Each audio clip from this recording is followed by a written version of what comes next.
Praise the Lord. జనవరి 25, 26, 27 తారీఖులన జరగబోతున్నటువంటి ఫెయిత్ అండ్ లైఫ్ విక్టరీ కాన్ఫరెన్స్కి మిమ్మల్ని అందరినీ ఆహ్వానిస్తున్నాము. మీరు మీ కుటుంబాలతో వచ్చి దేవుని యొక్క ఆశీర్వాదాలు పొందుకోవాలని కోరుకుంటున్నాము.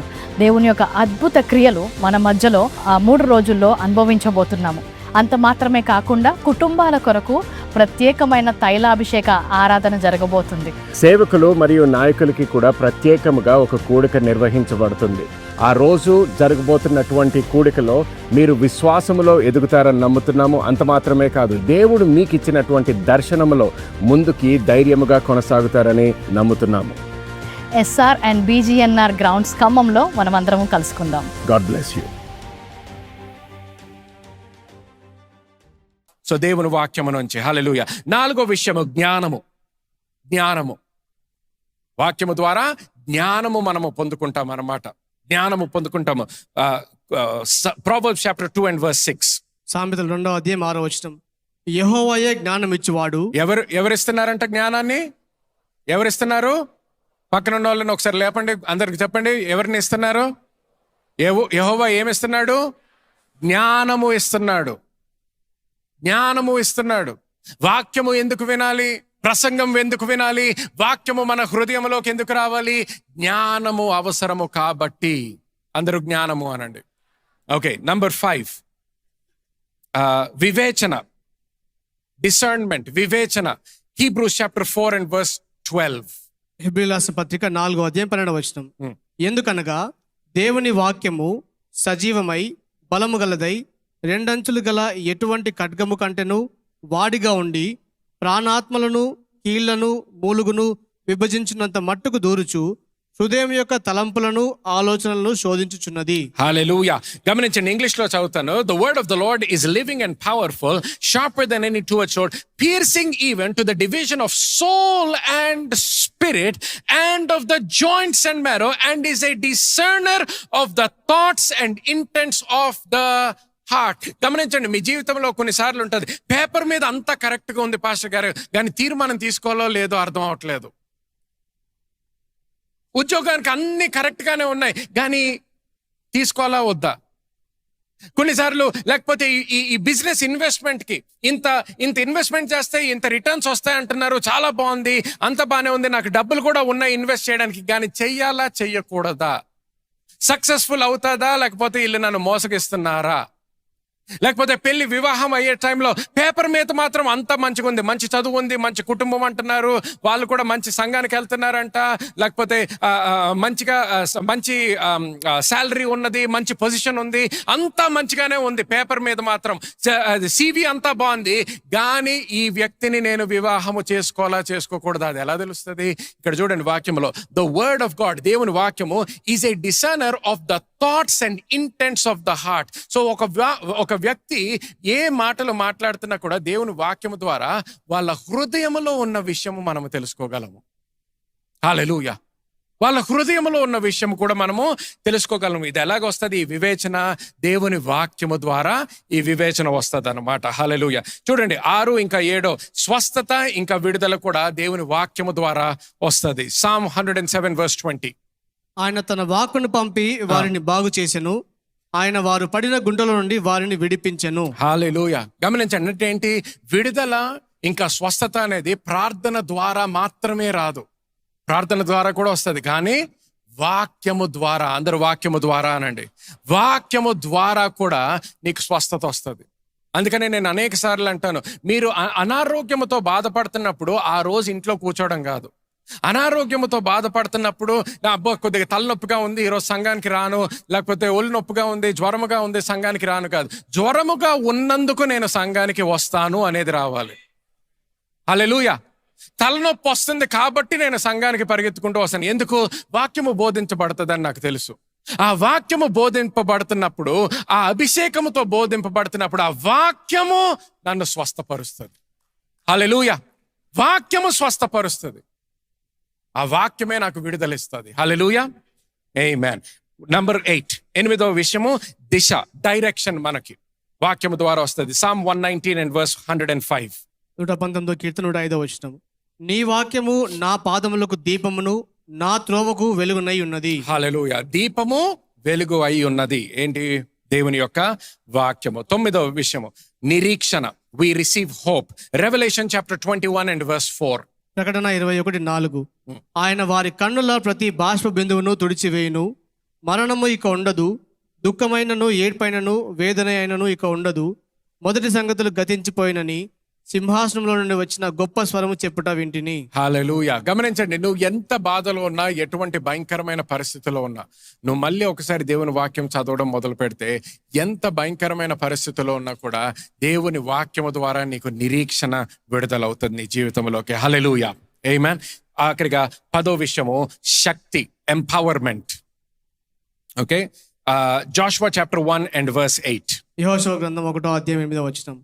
ఈ ధర్మశాస్త్ర గ్రంథమును నీవు బోధింపగా తప్పిపోకూడదు, దానిలో రాయబడిన వాటన్నిటి ప్రకారము చేయుటకు నీవు జాగ్రత్త పడినట్లు దివారాత్రము దాన్ని ధ్యానించిన ఎడల నీ మార్గమును వర్ధల చేసుకొని చక్కగా ప్రవర్తించదవు. హల్లెలూయా. ఓకే, గమనించండి, ఇక్కడ ఏమంటున్నాడు? నువ్వు దివారాత్రము ఎప్పుడైతే వాక్యము మీద ధ్యానిస్తావో ఏమంటున్నాడు? నీ మార్గమును నువ్వు వర్ధిల్ల చేసుకుంటావు అంటున్నాడు. When you meditate on the word of God, వాక్యముని ధ్యానించినప్పుడు దేవుని యొక్క ఎంపవర్మెంట్, దేవుని యొక్క శక్తి నీ జీవితంలో నువ్వు అనుభవించడం మొదలు పెడతావు. So here are just simple 10 basic benefits of studying the word of God. దేవుని వాక్యాన్ని పఠించడం వల్ల ప్రాథమిక 10 ప్రయోజనాలు చూస్తూ వచ్చాం మనం. హల్లెలూయా. గమనించండి, కేవలం ఈ 10 బెనిఫిట్స్ అని మాత్రమే అనట్లేదు, కానీ జస్ట్ టు స్టార్ట్ ఆఫ్ మీరు అర్థం చేసుకోవడానికి. So these are 10 basic benefits of reading or studying the word of God. Now, how to study the word of God? Bible ని ఎలాగా అధ్యాయం చేయాలో మాట్లాడదాం. Number 1, choose a time, a place and a plan to study. అది ధ్యానించడానికి ఒక స్థలాన్ని, ఒక సమయాన్ని, ఒక ప్రణాళికను ఎంచుకోవాలి. ఓకే, ఒక స్థలము, ఒక సమయంని మీరు తీర్మానం తీసుకోండి. ఏ సమయంలో చదువుతారు, ఏ స్థలంలో చదువుతారు. మూడోది, ఎటువంటి ప్రణాళిక, what Bible plan do you want to read. కొంతమంది అనుకోవచ్చు, నేను కొన్ని పుస్తకాలు చదువుతాను పాస్టర్ గారని. మీరు పుస్తకాలు చదవడం మొదలు పెట్టవచ్చు. కొంతమంది పాత నిబంధన అంతా చదువుతాను అనుకోవచ్చు. కొంతమంది నేను క్రొత్త నిబంధన అంతా చదువుతాను అనుకోవచ్చు. కొంతమంది టాపిక్ బట్టి నేను దేవుని యొక్క వచనాలు నేను చదవడం మొదలు పెడతా. ఈ టాపిక్, ఫర్ ఎగ్జాంపుల్ విశ్వాసము గురించి, లేకపోతే కృప గురించి, లేకపోతే స్వస్థత గురించి, ఈ పాత నిబంధనలో ఏమని రాసుందో చదువుతాను, తర్వాత క్రొత్త నిబంధనలో ఏమని రాసుందో నేను చదువుతానని టాపిక్ వైజ్ కూడా నువ్వు చదవచ్చు.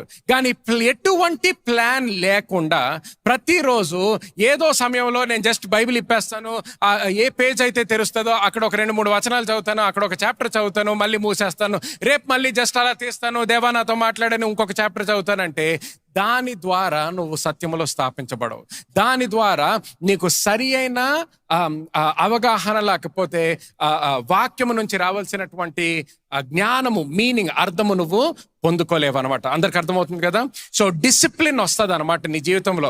ఎలాగైతే మనం పిల్లలుగా లేకపోతే స్కూల్కి వెళ్ళేటప్పుడు టైం టేబుల్ పెడతామో, ఈ టైంకి నువ్వు ఇది చేసుకోవాలి, ఈ టైంకి సబ్జెక్ట్ చదవాలన్నట్టు మన జీవితంలో కూడా బైబిల్ వచ్చేసేటప్పటికి ప్రతిరోజు ఈ సమయము, ప్రతిరోజు ఈ స్థలములో ఈ ప్లాన్ ప్రకారం నేను చదువుతాను అని ఒకటి నువ్వు తీర్మానం తీసుకుంటే నీ జీవితంలో కావాల్సిన డిసిప్లిన్ వస్తుంది.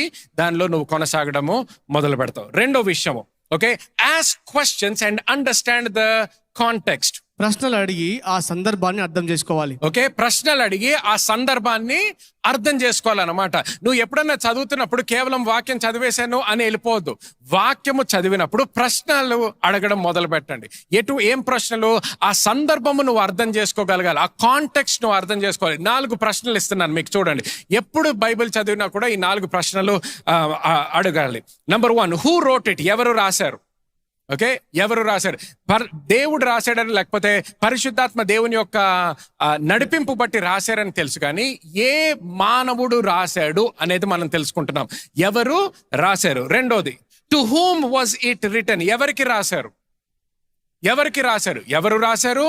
రెండోది, ఎవరికి రాశారు? మూడోది, ఎప్పుడు వ్రాయబడినది? ఎప్పుడు రాయబడినది అంటే ఇది పాత నిబంధన సమయంలో రాయబడిందా, క్రొత్త నిబంధనలోనా? క్రొత్త నిబంధనలో అయితే యేసుక్రీస్తు శిలువ మీద మరణించక ముందర, లేకపోతే ఆయన తిరిగి లేవనెత్తబడిన తరువాత? ఓకే, ఏ కాలంలో, ఏ టైం పీరియడ్లో, ఎప్పుడు రాయబడినదో మనం తెలుసుకోవాలి. 4వది, దాని ఉద్దేశము ఏమిటి? రాయబడిన దాని యొక్క ఉద్దేశము ఏంటో కూడా మనము తెలుసుకోవాలన్నమాట. What is its purpose? Okay, చూడండి ఒక ఉదాహరణ ఇస్తాను. Leviticus chapter 4:35. లేవీకాండం 4:35. ఓకే, ఇది చదవండి ఒకసారి త్వరగా. మరియు సమాధాన బలి పశువు యొక్క క్రొవ్వును తీసినట్లు దీని క్రొవ్వంతయు తీయవలను. యాజకుడు యెహోవాకు అర్పించు హోమం రీతిగా బలిపీఠం మీద వాటిని ధూపం వేయవలను. అతడు చేసిన పాపం విషయమై యాజకుడు అతని నిమిత్తము ప్రాయశ్చిత్తము చేయగా అతనికి క్షమాపణ కలుగును. హల్లెలూయా. గమనించండి, ఇక్కడ అతనికి క్షమాపణ కలుగును అని ఉంది. కానీ ఇప్పుడు ఈ 4 ప్రశ్నలు అడుగుదాం. ఇది ఎవరు రాశారు? ఎవరికైనా తెలుసా? ఎవరు రాశారు? ఎవరు? జీసస్. ఏంటి మళ్ళీ చెప్పండి? Moses. Okay, very good. Okay, Moses అన్నమాట. మోషే రాశాడు. ఓకే, రెండో ప్రశ్న ఏంటి? ఎవరికి రాశాడు? ఎవరికి రాశాడు? ఇజ్రాయేల్ ప్రజలకి రాశాడు అన్నమాట. మూడో విషయం ఏంటి? మూడో ప్రశ్న ఏంటి మనం అడగాల్సింది? When was it written? ఎప్పుడు రాయబడ్డది? పాత నిబంధనలో రాయబడ్డది. ధర్మశాస్త్రము మోషే ద్వారా వచ్చింది కదా, ఆ సమయంలో లేకపోతే ఆ కాలంలో రాయబడినది అనమాట. నాలుగో ప్రశ్న, వాట్ ఈస్ ఇట్స్ పర్పస్? ఏ చిత్తముతో లేకపోతే ఏ ఉద్దేశముతో రాయబడినది అనేది మనం తెలుసుకోవాలి. ఏ ఉద్దేశంతో రాయబడింది? అక్కడ ఇజ్రాయేలు దేశంలో జీవిస్తున్న వాళ్ళకి పాపము నుంచి క్షమాపణ పొందుకోవడము ఎలాగో తెలియచేయడానికి రాయబడినది. అందరికి అర్థమైందా? ఓకే, సో ఇప్పుడు గమనించండి, ఇది బైబిల్లో ఉన్నదా లేదా చెప్పండి? బైబిల్లోనే ఉన్నది. సత్యమా? చెప్పండి. సత్యమే. కానీ ఈ సత్యము నువ్వు పాటించాలా?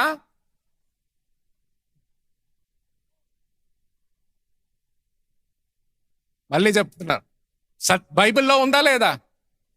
బైబిల్లో ఉంటే అది సత్యమా కాదా? ఇప్పుడు ఆ సత్యము నువ్వు పాటించాలా? గట్టిగా చెప్పండి, గట్టిగా. కొంతమంది ఇంకా పాటించాలి అంటున్నారు.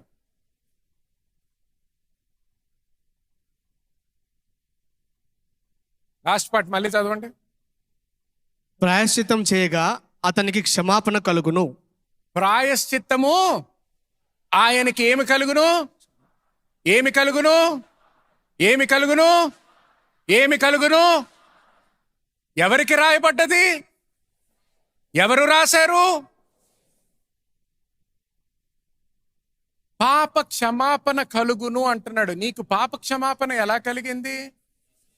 ఇక్కడ యేసుక్రీస్తు గురించి రాస్తున్నాడా? మరి నువ్వు ఎలా పాటిస్తావు? ఇది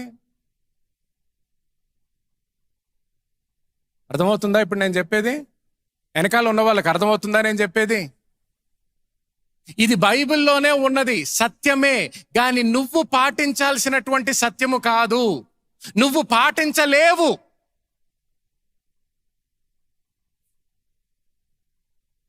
నువ్వు ఏ మేకని తీసుకొచ్చినా, ఏ గొర్రె పిల్లని తీసుకొచ్చినా,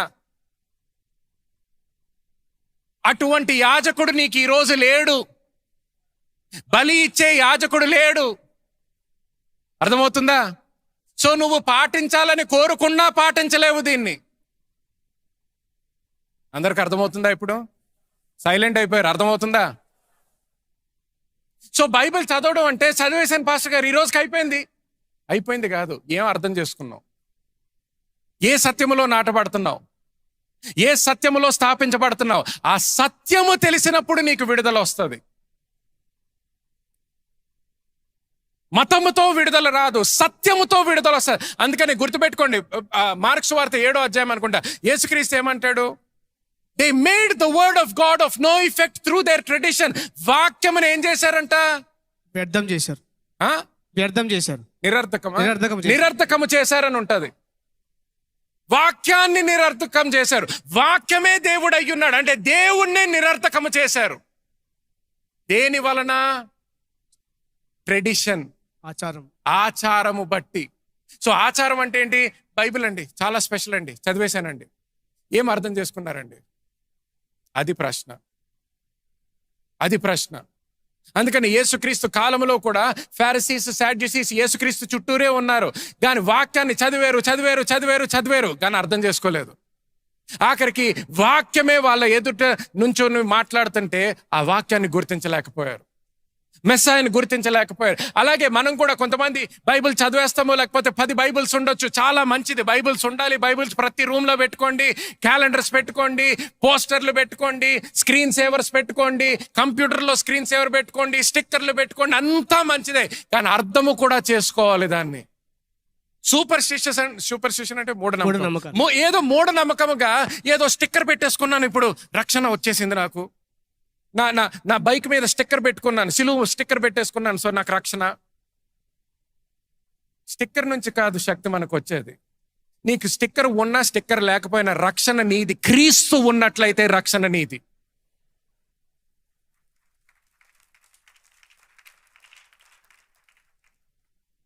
క్రీస్తు ఉన్నట్లయితే రక్షణ అనేది, క్రీస్తు ఉన్నట్లయితే ఆశీర్వాదం అనేది, సత్యం ఉన్నట్లయితే విడుదల అనేది. హల్లెలూయా. సో గమనించండి, ఆ 4 ప్రశ్నలు అడగడం వల్ల ఏమొస్తుంది? జ్ఞానం వస్తుంది, సత్యం వస్తుంది.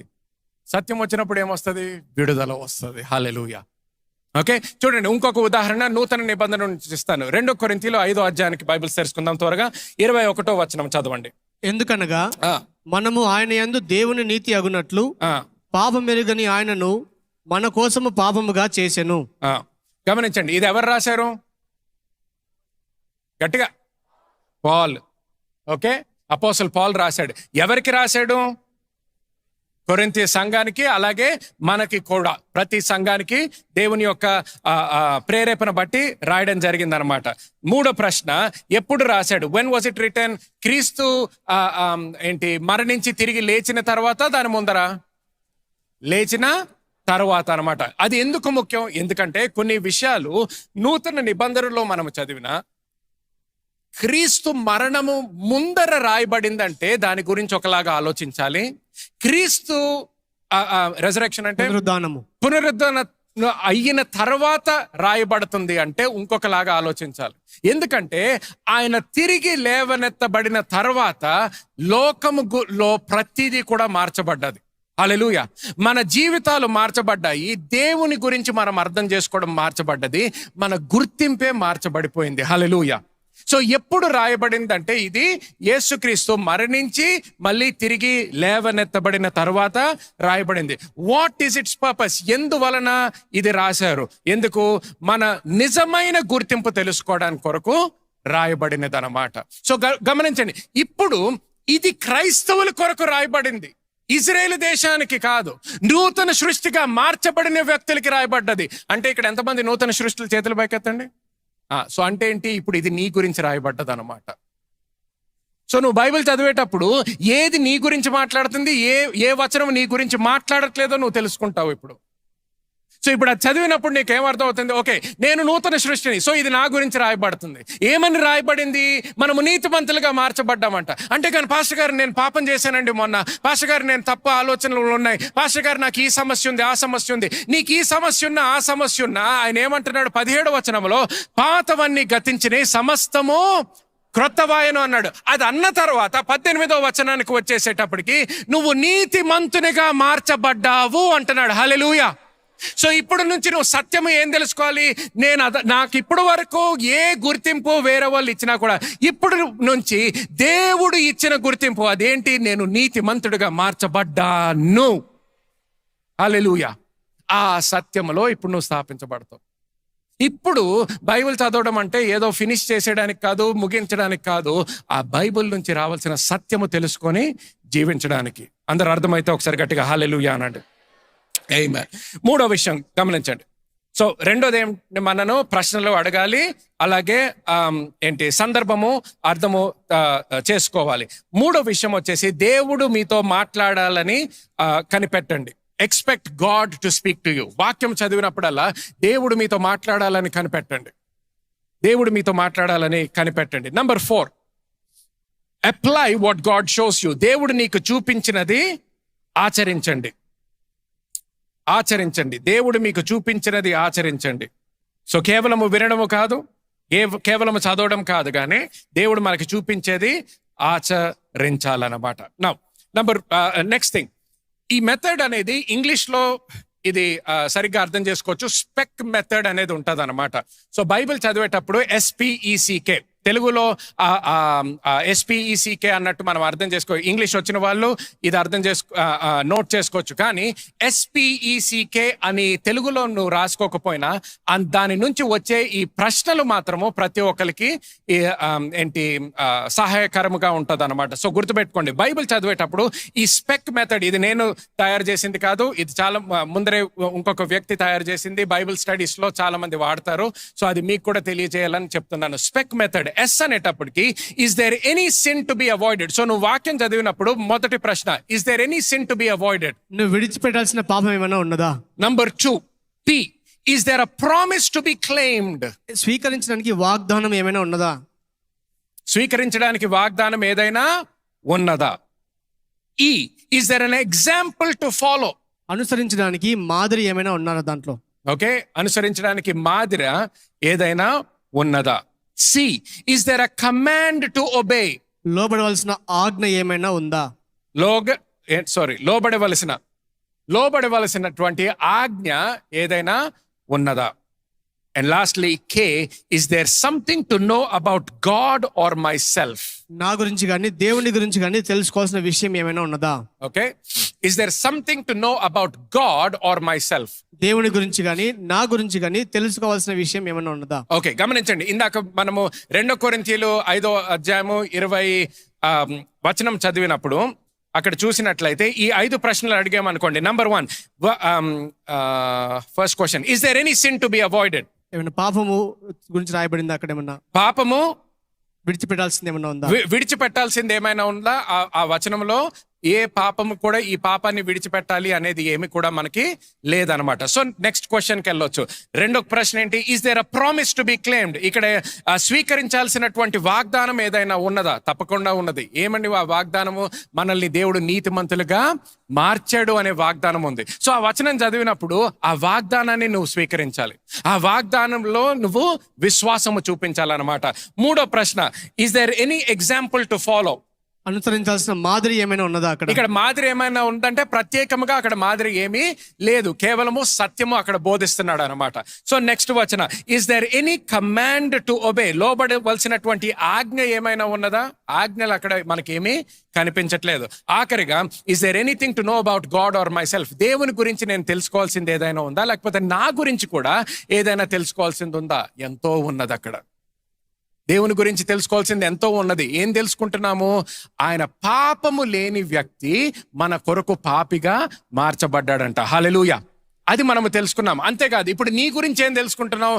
పాపిగా ఉన్న వ్యక్తివి నువ్వు, ఇప్పుడు నీతి మంతునిగా ఆయన నిన్ను మార్చాడంట. అందరూ హల్లెలూయా అనండి. సో ఇప్పుడు చూసారా, ఆ ప్రశ్న అడగడం వల్ల దేవుని గురించి తెలుసుకుంటున్నావు, నీ గురించి తెలుసుకుంటావు. ఇప్పుడు అది తెలుసుకున్న తర్వాత ఆ సత్యములో నువ్వు స్థాపించబడాలి. ఇప్పుడు మళ్ళీ నీ ప్రార్థన వచ్చేసేటప్పటికి మతపరముగా ప్రార్థన చేయడం కాదు. మళ్ళీ ప్రార్థన వచ్చేసేటప్పటికి నువ్వు ఒక్కొక్కసారి ఇప్పటి వరకు నువ్వు విన్న ప్రార్థనలు బట్టి అవ్వచ్చు, ఇప్పటి వరకు వేరే వాళ్ళ అభిప్రాయాలు బట్టి అవ్వచ్చు, నువ్వు పాపివి పాపివి పాపివి పాపివి అని ఎన్నో ప్రసంగాలు వినుండొచ్చు. ఇప్పుడు నువ్వు ఎన్ని ప్రసంగాలు విన్నావు అనేది కాదు, నువ్వు వాక్యము ద్వారా ఏ సత్యము తెలుసుకున్నావు. అందరికి అర్థమవుతుందా? అర్థమవుతుందా? చూడండి, మీరు క్రైస్తవులు అయిన తర్వాత కూడా మీరు పాపి అని ఎంతమంది విన్నారు ముందర? నిజం చెప్పండి. ఓకే, వాక్యములో ఇప్పుడు ఏమని ఉన్నది? నువ్వు పాపివని ఉన్నదా? ఒకప్పుడు నువ్వు పాపివని ఉన్నది. అర్థమవుతుందా? ఒకప్పుడు నువ్వు పాపి. సో ఇప్పుడు ఎంతమంది వాళ్ళు ప్రార్థనలో, దేవా నేను పాపినై ఉన్నానయ్యా, నేను పాపిలాగా జీవిస్తున్నా, వాళ్ళు ఎంత అన్నా, ఎన్నిసార్లు అన్నా, ఎంత పెద్ద మైక్లోంచి అన్నా, నువ్వు మాత్రం వాక్యంలో ఉండాలి. హల్లెలూయా. ఈ సమయంలో మీ ఇప్పటి వరకు మీరు చూసిన ఈ వర్తమానం ద్వారా ఆశీర్వదింపబడ్డారని నమ్ముతున్నాము. మీలో ఎవరికైనా ప్రార్థన అవసరతలు ఉన్నట్లయితే మా ప్రార్థన బృందము మీ కొరకు తప్పకుండా ప్రార్థించెదరు. స్క్రీన్ పైన ఉన్న మినిస్ట్రీ నెంబర్ ని సంప్రదించగలరు. 9010143687. ఈ నెంబర్ కి మీరు కాల్ చేయవచ్చు. 9010643687. ఈ పరిచర్య ద్వారా బలపడుతున్న మీరందరూ దేవుని రాజ్యంలో విత్తాలని ఆశపడుతున్నట్లయితే స్క్రీన్ పైన ఉన్న క్యూఆర్ కోడ్ ని స్కాన్ చేసి మీ కానుకలను పంపించగలరు. Account number 9170200319 559091. IFSC code UTIB 00017998 Axis bank.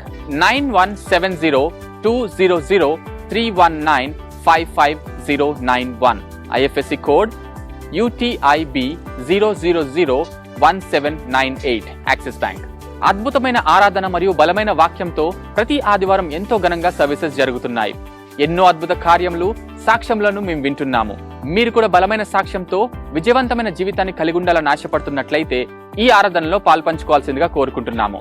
ప్రతి ఆదివారం ఉదయం 8 గంటలకు ఇంగ్లీష్ ఆరాధన మరియు 10:30 తెలుగు ఆరాధన సంధ్య కన్వెన్షన్ గచ్చిబౌలిలో జరుగుతున్నాయి. మీరు మరియు మీ బంధుమిత్రులు హైదరాబాద్ పరిసర ప్రాంతాల్లో నివసిస్తున్నట్లయితే ఈ సర్వీసెస్ కి ప్రేమపూర్వకంగా ఆహ్వానిస్తున్నాము. ఇప్పుడు వరకు చూసిన మెసేజ్ ద్వారా మీరు అందరూ ఆశీర్వదించబడ్డారని నేను నమ్ముతున్నాను.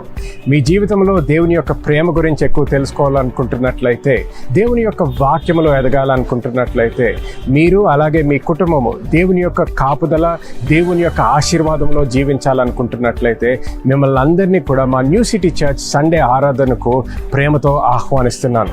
మీకు కావాల్సిన డీటెయిల్స్ అన్నీ కూడా మీకు స్క్రీన్ మీద ఉంటాయి. సో ఈ రోజు తీర్మానం తీసుకోండి, మీరు అలాగే మీ కుటుంబము వచ్చి మాతో పాటు దేవుణ్ణి ఆరాధించండి.